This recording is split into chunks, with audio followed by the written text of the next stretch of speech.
Hello বন্ধুরা, আজকে তোমাদের জন্য নিয়ে চলে এসেছি একটা আমার মন থেকে বানানো একটা রেসিপি বলতে পারো।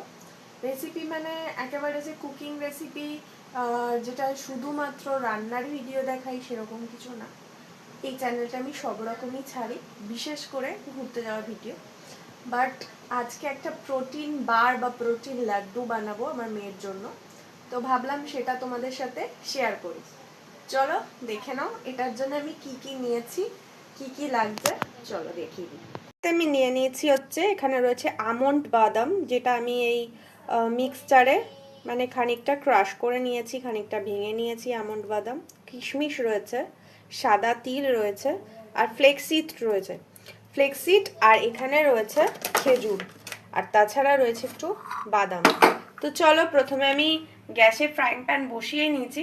ওভেনটা জ্বালিয়ে নিয়ে আমি এখানে বসিয়ে দিয়েছি হচ্ছে একটা ফ্রাইং প্যান। আর এবার এগুলোকে আমি একটু ড্রাই রোস্ট করে নেব, খেজুরটা বাদে সব কিছু। তো চলো করে নিই। গ্যাস জ্বেলে নিয়েছি বন্ধুরা, ফ্রাইং প্যানটা বসিয়ে দিলাম। অ্যান্ড এবার দিয়ে দিচ্ছি বাদামটা, ড্রাই রোস্ট করব। এবার একে একে দিয়ে দেবো সাদা তিল, আর তার সাথে আমন্ড আর ফ্লেক্সিডটা। বাদামটা তুলে নিয়েছি, এবার এগুলো সবকটাই একসাথে দিয়ে ড্রাই রোস্ট হবে। আর এটা কিন্তু একদম গ্যাস সিমে করে দিয়ে তারপর নাড়তে হবে যাতে পুড়ে না যায়। তো এটা হালকা হালকা একদম আঁচের মধ্যে ভালো করে এটাকে একদম শ্যালো ভাবে এটাকে ফ্রাই করতে হবে।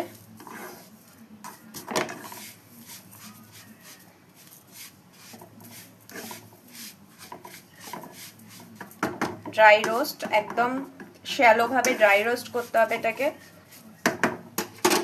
এখন এই পিনাটগুলোকে একটু চপিং করে, পিনাটটাও চপিং হয়ে গেছে, এটাও আবার দিয়ে দেবো এর মধ্যে। গুড়ের মধ্যে জল দিয়ে দিয়েছি, তো গুড়টা হচ্ছে এখানে। আর এই যে এখানে দেখতেই পাচ্ছেন খেজুরগুলোর দানা ছাড়িয়ে নিয়েছি মিক্সার গ্রাইন্ডারের মধ্যে। তো এটা এবার পেস্ট করে নিয়ে এর সাথে একে একে খেজুরটা, এখানে রয়েছে ড্রাই রোস্ট করা যেসব মানে সাপ্লিমেন্টসগুলো রয়েছে সব এগুলো মেশাবো। যেমন এর মধ্যে আমন্ড রয়েছে, তারপরে তিল রয়েছে, সাদা তিল, ফ্লেক্সিড রয়েছে, কিশমিশ রয়েছে, বাদাম রয়েছে। তো সবটাই এর মধ্যে মেশাবো। তো দেখুন তারপর কি করি। এটা পেস্ট করে নিয়েছি, এবার এর মধ্যে একে একে করে আস্তে আস্তে করে সব মেশাবো, কারণ গুড়টাও মেল্ট হয়ে গেছে। তো এর মধ্যে ভালো করে মেশাবো এক এক করে। ঠিক আছে, মিশিয়ে নিয়ে আপনাদের সাথে দেখা হচ্ছে আবার। আস্তে আস্তে এর মধ্যে ঢেলে দিলাম।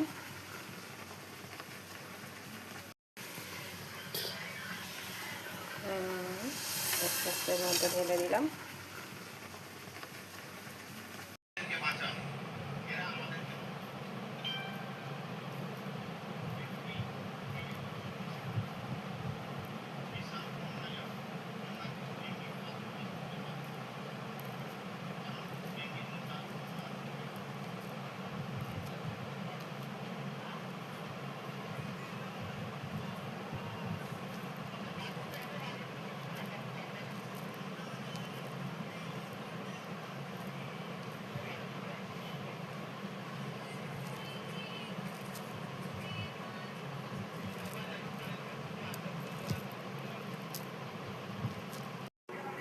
এই হচ্ছে আমার প্রোটিন লাড্ডু।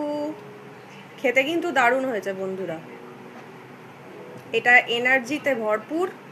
দুটো খেলে সারাদিনে যে শরীরের একটা পর্যাপ্ত পরিমাণে প্রোটিন আমাদের ঘাটতি থাকে সেটা কিন্তু পূরণ হয়ে যাবে এটাতে। বাচ্চাদের চকলেটের বদলে এগুলো কিন্তু খাওয়াতেই পারেন। প্রোটিন বারটা তোমরা দেখতেই পেলে বন্ধুরা কিভাবে বানালাম। কেমন লাগলো সেটা কিন্তু কমেন্টে লিখে জানাতে ভুলবে না।